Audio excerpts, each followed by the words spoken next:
Welcome back to the commentary for the hardest mode in God of War 2018. So now we're going to be continuing this area to free the dragon, this optional area. So it's going to continue, and this is kind of like, I'm still fucking around trying to find where the last shrine is at, and it's not in this area, but I didn't know that, so I'm thinking I missed a path or something like that, so I'm still running around trying to figure out where the fuck I have to go. But eventually I figured out that I probably should go in the direction of the area I just opened up. For some reason that wasn't obvious to me at the time. So then I finally go down here. I did edit out a pretty big chunk because, I was lost for a long time. I think this was from maybe 40 minutes or so of gameplay edited down, this whole video. I usually try to specify how long it took me to progress, in each video. I believe so. But now I end up going to this new area over here. I'm just looking around because I'm looking if I missed any of those symbols that I have to break or anything like that. So come up here, and there's two enemies here. They're kind of like axe sponge enemies. They take a lot of fucking hits, but they're not hard. You can keep your distance and pull a lot of bullshit as usual. And then there'll be a pile that you want to search because you'll get a lot of money and some very good items in this little pile of rubble. So you'll see that. Yes, it's right there, but I can't get it until the enemies die. So you know how this game works. You got to kill everything before you can interact with the environment, which I guess is good because otherwise I'd be skipping shit like crazy, like I did in a lot of these old games. If they don't force me to fight the enemies, I'll run right past them. So, I kind of, I like that choice to make you actually play the game. It's cool. I'm not against that. So we take out this asshole, and then there's just one of these guys left. So, standard shit. And I'll show the puzzle solution very briefly. All you really need to know is the symbols on the right side that I line up. Because the left side, you just match them with the ones that are showing on the left side, the T and the R, or the up arrow and the R. You just match those on the left side. And on the right side, you're going to see which two symbols I rotated to. Just follow that. Just do that, and you'll be all right. I had to fuck around a lot to find it. But, all you got to do is look at what I did if you want to know what it is. But like I said, this is not going to be a great video for exploration and locations of shit. So so you can pick up that pile of rubble and you'll get some good shit. I think you get a lot of money too. You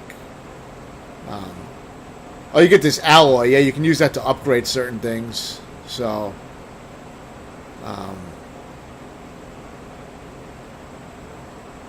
and an axe throwing enchantment. You get some good. You get about $7,000 too, and some steel. So, actually, the solid steel, which is where you get a lot of good stuff from that little pile of bullshit.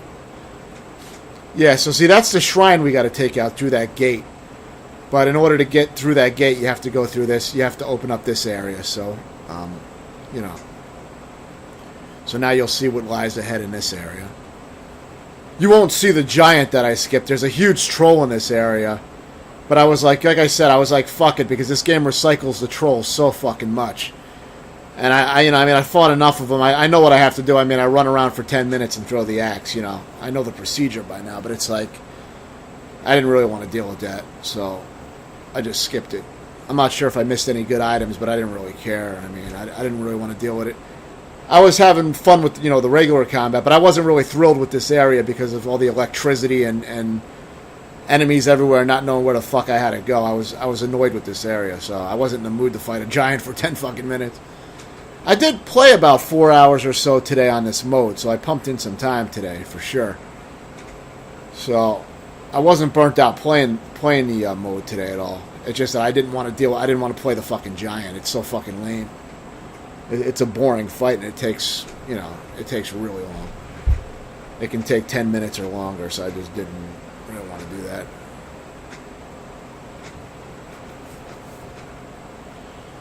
Yeah, I think I played around, I'd say at least 3.5, 4 hours today, something like that. And now I'm just doing some commentary for the videos, uploading the rest of them, and I'm probably going to switch over to some emulation and play some older games, take a break.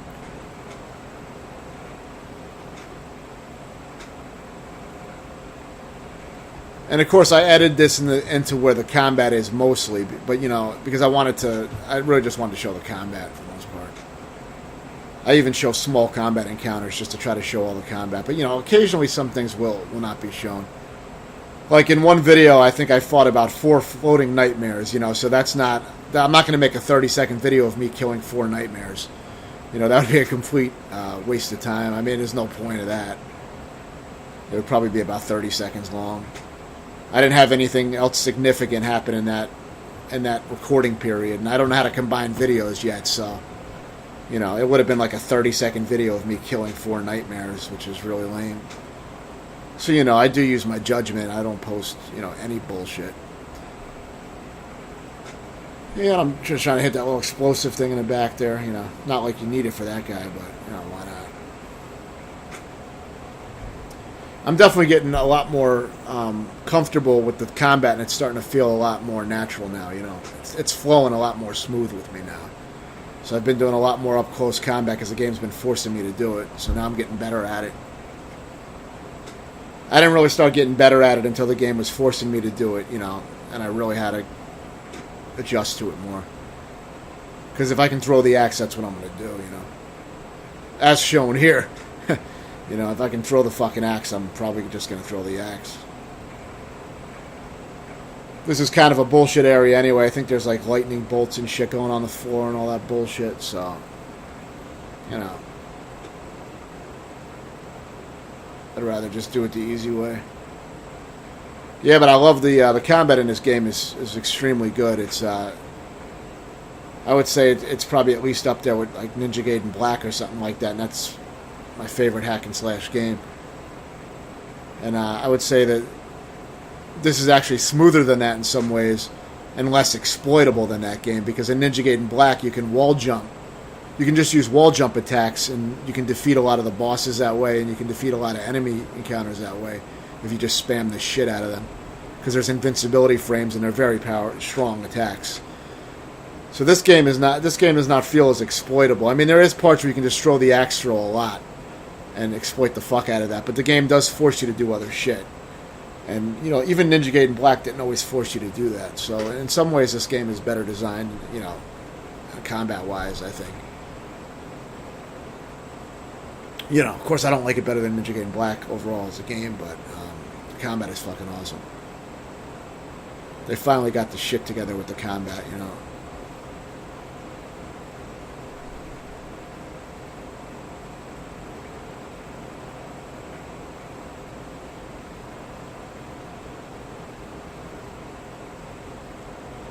Yeah, here's a few of these serpent assholes, and you know, I just keep them at bay.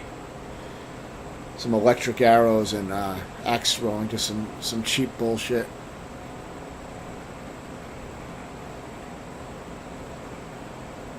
You're not going to see any fucking acrobatics here, you know, this is going to be pretty standard shit.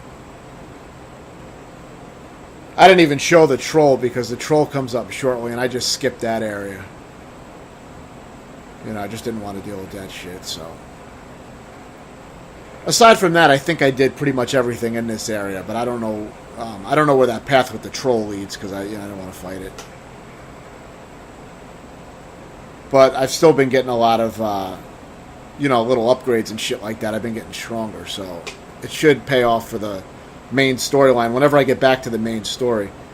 I'm having fun now just fucking around exploring with the side missions. I want to check that out for a while. When I don't see any more side missions, you know, listed, I'm not going to do side missions that are like collection bullshit, like explore the island or some bullshit. You know, I'm not going to do that shit. But I will do the side missions that are like, you know, that you can actually go to a location and you know what you have to fucking do. But if I have to explore and find shit, I'm not going to really be doing a lot of that. So I'll probably do all the blacksmith side missions that I get from the blacksmiths. You know, and then once I don't see those anymore, then I'll probably go back to the main storyline. Unless there's some other areas I want to explore that look like they're easy enough to explore, then I'll drive around and explore. But I figured I'd invest a few hours into the side missions, and that way it'd probably be better off anyway later on. And plus, I'll see more of the game. I didn't get to see a lot of the side content on normal because I didn't care about doing it. I didn't need the power ups. Yeah, so here, the third altar was destroyed a while ago, and now you just go back to this area and release the dragon.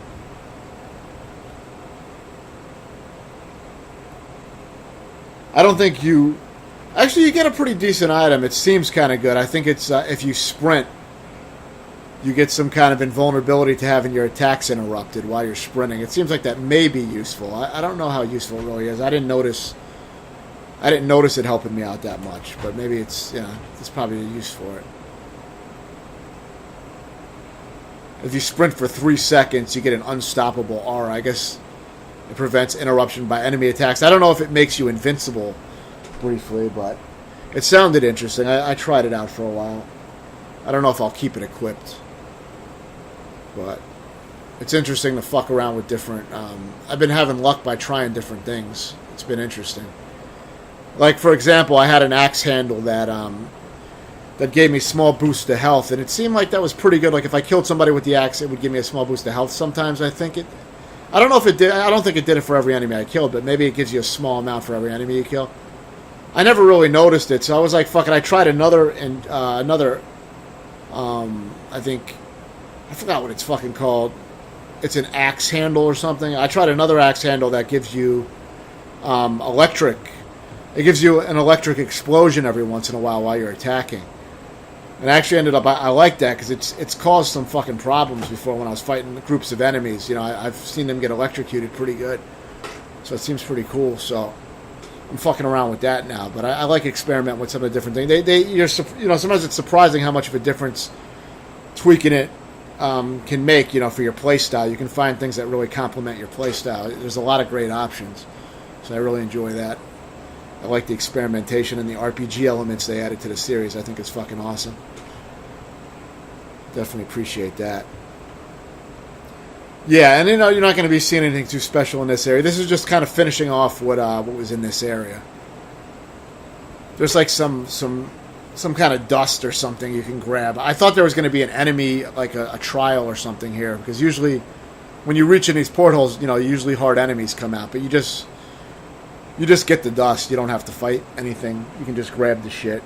So I didn't grab it right away because I didn't want to, I didn't necessarily want to fight all those enemies. But then I guess I was like, fuck it. So yeah, you get some dust, which you can use for various things. You're probably familiar, Dust of the Realms.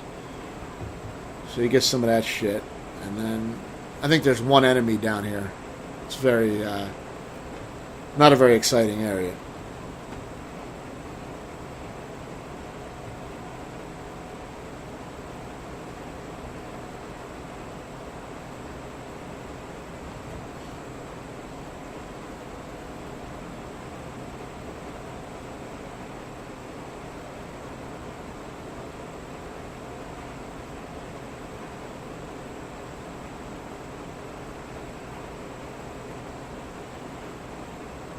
I'm not sure why a level 5 enemy takes that much damage from an axe attack, but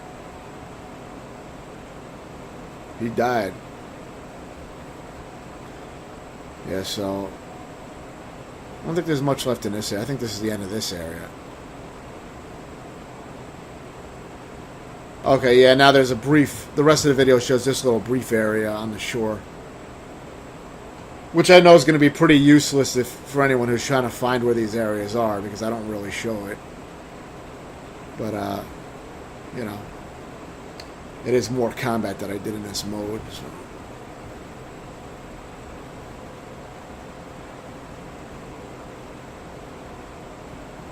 I'll definitely be labeling these videos as optional combat. So the ones that you see that say optional combat, feel free to skip all that shit if you just want to get to the main story and see how I play through all the main story segments. Don't even bother with these unless you actually enjoy watching the combat of it, because you're not probably going to learn much from these videos as far as where shit's located.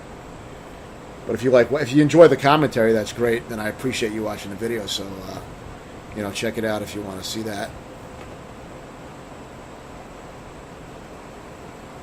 I tried to drown this motherfucker, but I don't know if I was successful. Oh yeah, there you go. I guess they can't swim.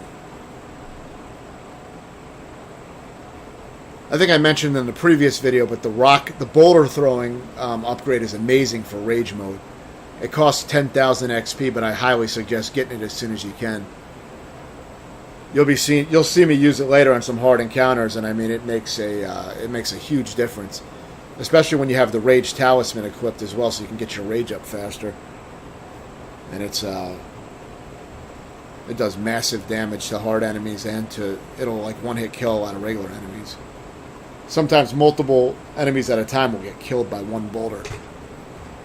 And you may be able to throw 3 or more of them depending how much rage you have. So, yeah, so I'll have the other videos up soon. Stay tuned.